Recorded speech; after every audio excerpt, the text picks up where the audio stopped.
खन्ना एकादशी व्रत कथा।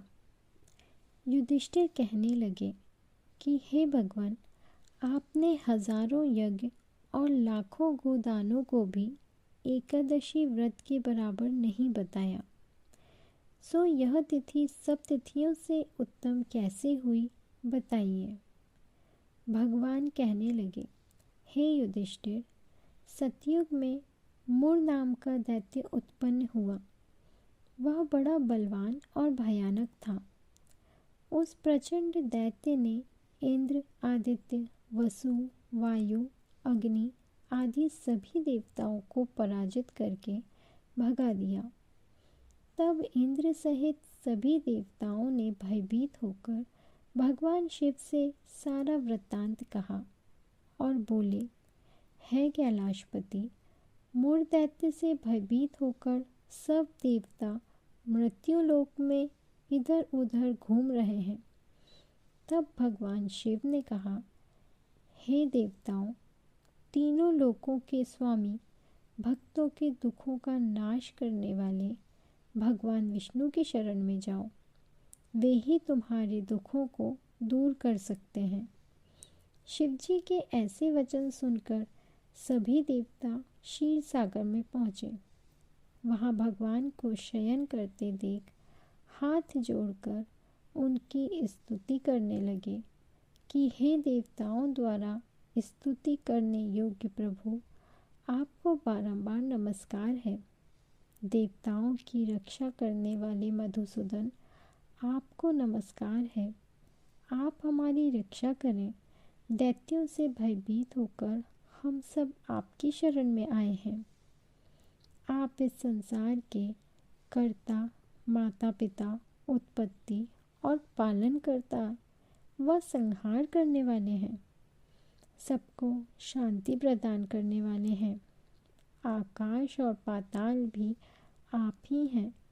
सबके पितामह ब्रह्मा, सूर्य, चंद्र, अग्नि, सामग्री, होम, आहुति, मंत्र, तंत्र, जप, यजमान, यज्ञ, कर्म, कर्ता और भोक्ता भी आप ही हैं। आप सर्वव्यापक हैं। आपके सिवा तीनों लोकों में चर तथा अचर कुछ भी नहीं है। हे भगवान, दैत्यों ने हमको जीतकर स्वर्ग से भ्रष्ट कर दिया है और हम सब देवता इधर उधर भागे भागे फिर रहे हैं। आप उन दैत्यों से हम सबकी रक्षा करें।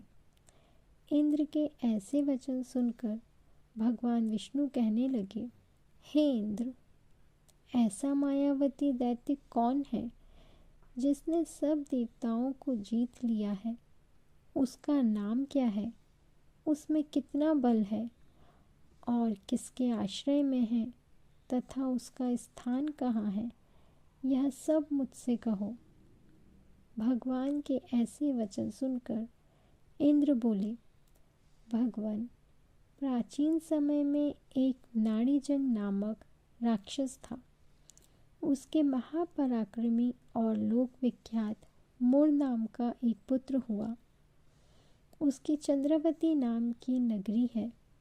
उसी ने सब देवताओं को स्वर्ग से निकालकर वहाँ अपना अधिकार जमा लिया है। उसने इंद्र, अग्नि, वरुण, यम, वायु, ईश, चंद्रमा, नैऋत आदि सभी देवताओं के स्थान पर अपना अधिकार कर लिया है। सूर्य बनकर स्वयं ही प्रकाश करता है, स्वयं ही मेघ बन बैठा है और सबसे अजय है। हे असुर निकंदन, उस दुष्ट को मारकर देवताओं को अजय बनाइए। यह वचन सुनकर भगवान ने कहा, हे देवताओं, मैं शीघ्र ही उसका संहार करूँगा। तुम चंद्रावती नगरी जाओ। इस प्रकार कहकर भगवान सहित सभी देवताओं ने चंद्रावती नगरी की ओर प्रस्थान किया। उस समय जब दैत्य मूर सेना सहित युद्ध भूमि में गरज रहा था, उसकी भयानक गर्जना सुनकर सभी देवता भय के मारे चारों दिशाओं में भागने लगे। जब स्वयं भगवान रणभूमि में आए तो दैत्य उन पर भी अस्त्र शस्त्र आयुध लेकर दौड़े। भगवान ने उन्हें सर्प के समान अपने बाणों से बींध डाला। बहुत से दैत्य मारे गए, केवल मुर बचा रहा। वह अविचल भाव से भगवान के साथ युद्ध करता रहा।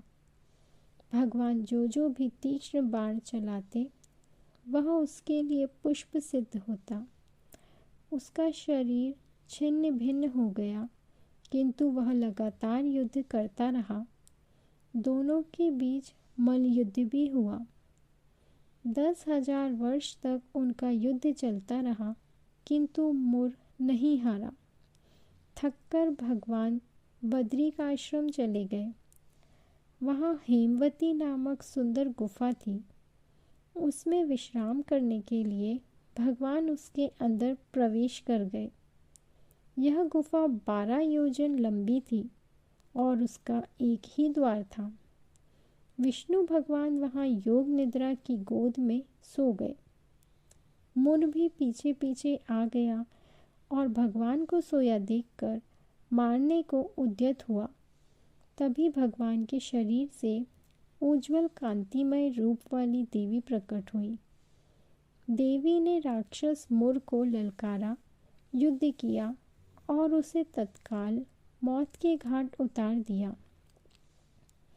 श्री हरि जब योग निद्रा की गोद से उठे तो सब बातों को जानकर उस देवी से कहा, हे देवी, आपका जन्म एकादशी के दिन हुआ है, अतः आप उत्पन्ना एकादशी के नाम से पूजित होंगी। आपके भक्त वही होंगे जो मेरे भक्त हैं। जय श्री हरि, जय श्री विष्णु।